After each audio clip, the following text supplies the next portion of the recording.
Своими заслугами этот спортсмен навсегда оставил отпечаток в истории хоккейного мира. Он выступал за свой номер так, что он стал ассоциироваться только с его фамилией. Его узнают по всему миру даже те, кто не увлекается хоккеем, а сама столица Америки, Вашингтон, сделала его своим хоккейным богом. Поверьте, куда проще перечислить награды, которые он еще не выиграл, нежели несколько часов кряду перечислять то, что уже поднято над его головой. По сей день он подбирается к новым рекордам, оставив у себя за спиной уже большее их количество. Без него не было бы кровопролитного дерби между Питтсбургом и Вашингтоном, ради которого стоит жить на этой планете. И всего этого добился наш простой русский парень, которого еще 15 лет тому назад знали как Саню Овечкина. Теперь же это Александр Великий.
Что ты тут делаешь в темноте? Ничего, просто документами занимаюсь. Документами? Может, ты русский шпион? Да, вы правы. Сразу после дебюта в НХЛ Александр показывал превосходную игру для новичка лиги, которая позволила ему произвести невероятное впечатление на тренеров, а также напарников по своей команде. За счет своего упорства и желания быть лучше всех, Овечкин добивался невероятных успехов, которые вскоре помогли ему заявить о себе в лиге не как о игроке среднего класса, которого взяли после драфта, а перспективного спортсмена, который станет в ближайшем будущем звездой Национальной хоккейной лиги. Впечатляющая игра Александра Овечкина принесла ему немало наград, а также позволила побить некоторые рекорды НХЛ. Но самое главное было то, что его начали сравнивать с восходящей звездой Сидни Кросби, который также показывал невообразимый хоккей в своем коллективе из Пенсильвании и претендовал в 2005 году на кубок Calder Trophy. Тогда Александр к концу сезона вышел победителем с огромным перевесом голосов. Но это не так было и важно, ведь именно тогда и зародилось легендарное противостояние между канадским и русским хоккеистом, которое продолжается и по сей день.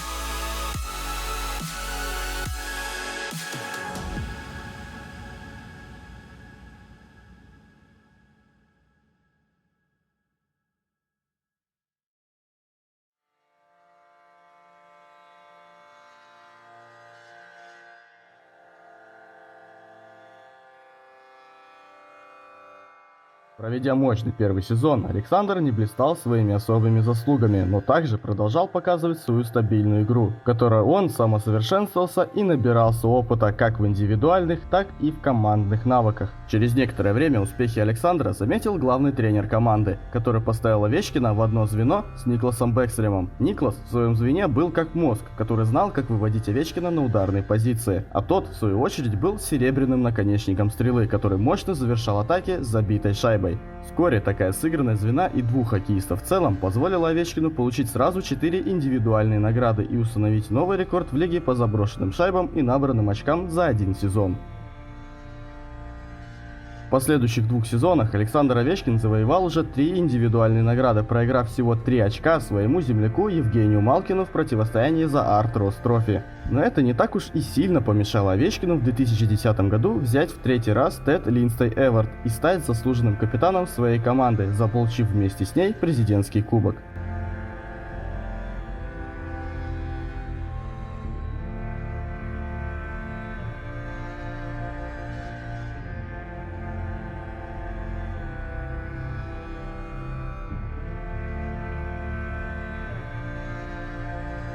Сезон 12-13 выдался не самым простым как для Вашингтона, так и для самого Александра Овечкина. Новая позиция Александра и новый тренер сказались очень негативно на команде, которая опустилась к середине и так сокращенного сезона из-за локаута на последнее место в своем дивизионе. Но после череды неудач команда стала подниматься по турнирной таблице, в чем была также и немалая заслуга Александра Овечкина, который выдал невероятную результативность за столь короткий промежуток времени.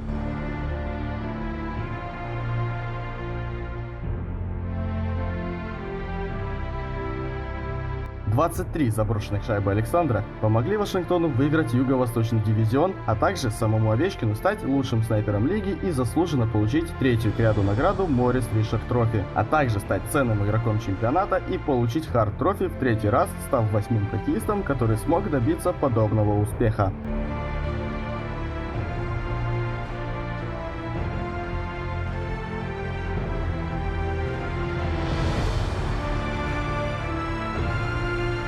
К сожалению, у каждого спортсмена есть своя полоса неудач и провальных сезонов. Александр Овечкин не стал исключением, и уже после успешного прошлого сезона его команда не попала в плей-офф, заняв всего лишь 9-е место в своем дивизионе. Сам же Овечкин стал одним из худших по показателю плюс-минус. И даже тот факт, что российский хоккеист в очередной раз стал лучшим снайпером лиги, заполучив еще один Моррис Фишер Трофи, не помешал критикам выдвинуть сильнейшее обвинение за его слабую игру в защите и недостаток лидерских качеств, которые могли бы улучшить командную игру, а также ее настрой.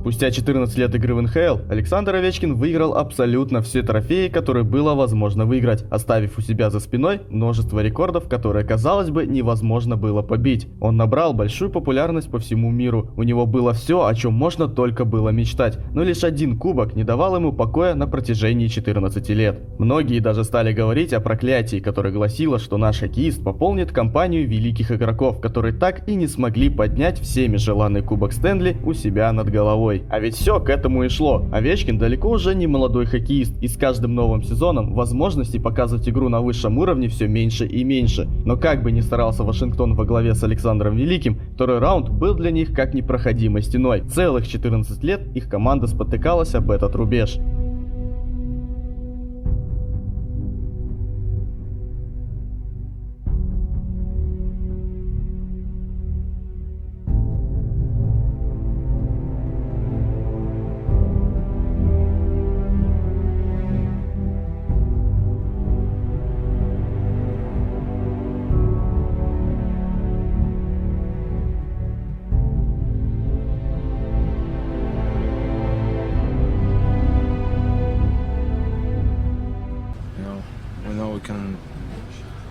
We can win, but we don't win, so it's pretty hard. Ну а как Вашингтон преодолел все свои проблемы в плей-офф 17-18, мы уже и так наизусть знаем, поэтому предлагаю вам посмотреть дорогу Александра Великого к Кубку Стэнли уже без меня под музыкальное сопровождение. Приятного просмотра!